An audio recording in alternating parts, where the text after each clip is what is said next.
Hello everyone, it is Kendra. Today I am here with my summer wrap-up for 2021.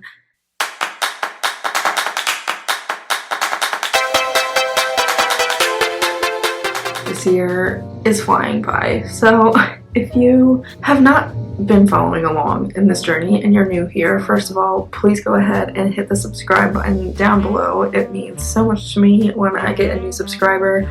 There's such a small group right now, but I'm hoping to grow it a little bit more in the future. So if you're new or returning, hit that subscribe button down below. Anyway, what I was saying was, if you haven't been following along here, my summer's been really pretty busy. I just moved across the country from Iowa to Oregon, so cross-country move. It was a long drive, which I did film. I will link it in a card there and down below. But anyway, it was such a good journey. I'm so happy to be here. However, the moving process and everything along with it made it very difficult to get a lot of reading in. I don't have a ton of books on my list, but I do have a decent chunk. So let's just jump into all the books that I read this summer. The first book that I read was If I Stay by Gail Forman. This one I've seen here and there, and for some reason I always thought it was like a horror novel or thriller. I'm not sure why I thought that, but anyway, I knew that it had been a popular book. I just really didn't know what it was about.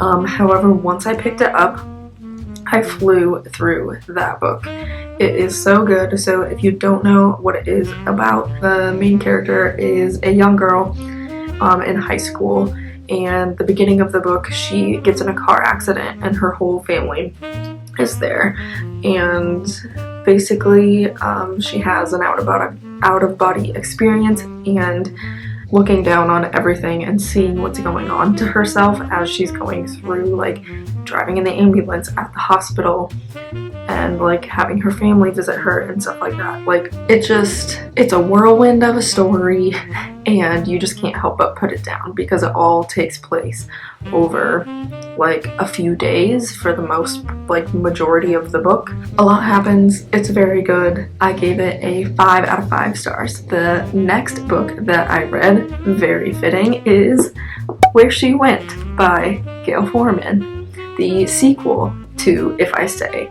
Now, this one is different. I'm not sure if it was because I started it and then in the middle of reading that book I moved, and so I just had a big chunk in between, but this one definitely was a lot slower than the first one. It didn't get me interested in reading until, like, I would say halfway through, maybe. It took a lot longer to get, like, sucked into the story. For this one, it was still entertaining. I still wanted to know what happened to the characters, but it wasn't as good. I gave it a 4 out of 5 stars, but honestly, thinking back, I probably should have given it a 3 out of 5. I'm not sure. I normally don't go back and change ratings at all, so I'll probably just leave it, but if I had to rate it right now in this moment, I probably would give it a 3 rather than a 4. The third book that I read this summer was Snug by Katana Comics. Now, this is not a typical book, not even a graphic novel, I would say. It is just a collection of little comics by Katana Comics. If you don't know who this is, I will link her Instagram down below. That is where I discovered her, was Instagram. She has just adorable little relationship comics, more than what are in this book, but this one was really cute. My fiance and I really love them, and I feel like they're really relatable and just cute and funny and fun. So that was the next one I read and got through. It was nice to pick up a short book because the next one that I was reading took me a little while to go through, and this helped me, like, I read something when really it was pictures. But it helped me get that little jump start that I needed to read books again, like once I moved. So I gave this one a 5 out of 5 stars. The next one that I read was Everyone in This Room Will Someday Be Dead by Emily Austen. This one I picked up at Barnes & Noble a couple months ago before I moved, and I kind of bought it on a whim. The cover kind of interested me, and then the synopsis. Let me tell you a little bit about this book. So, it kind of gives me vibes similar to, what is the book? My Year of Rest and Relaxation by Otessa Moshfie. It reminds me kind of that book, but not as intense, I suppose. It is about a teenager. She's probably college age, and she is a self-proclaimed, she says she's an atheist lesbian, and she somehow winds up in this job at a Catholic church, and it's just kind of funny, and she obviously is going through some mental health issues, and you can clearly see that in the book and in the writing style. At first, it just seemed like very jumpy to me, like the writing style, and there's a lot more breaks and not a lot of chapters, it's just parts. And so for me, I was like, this seems so disorganized, but then I realized I'm like, it's the author trying to portray this character's mental state, you know, on paper. Like, she's just jumping around all crazily and like blacks out in parts because she's so anxious and she's going through a lot. So anyway, it's about her journey. It was, I would say, mildly entertaining. I gave it a 3 out of 5 stars. I just don't really think it's one that I would pick up again. The next book that I finished was Unholy by Neil Schusterman. Now, if y'all know me or anything about my reading habits, every Neil Schusterman novel that I've picked up, I've liked. I really like his writing style. I really like just how he can just like take weird things about the society we live in today and twist it and shape it into a story that is like almost believable but also so incredibly crazy and horrifying. It's just, they're so good. They're so good.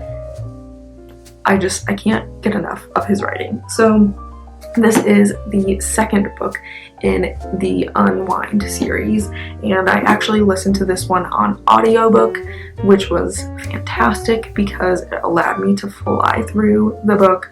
It was very good. I feel like it was a really good continuation of the story. It flashed forward to some parts, and also the characters just got deeper and way more stuff happened.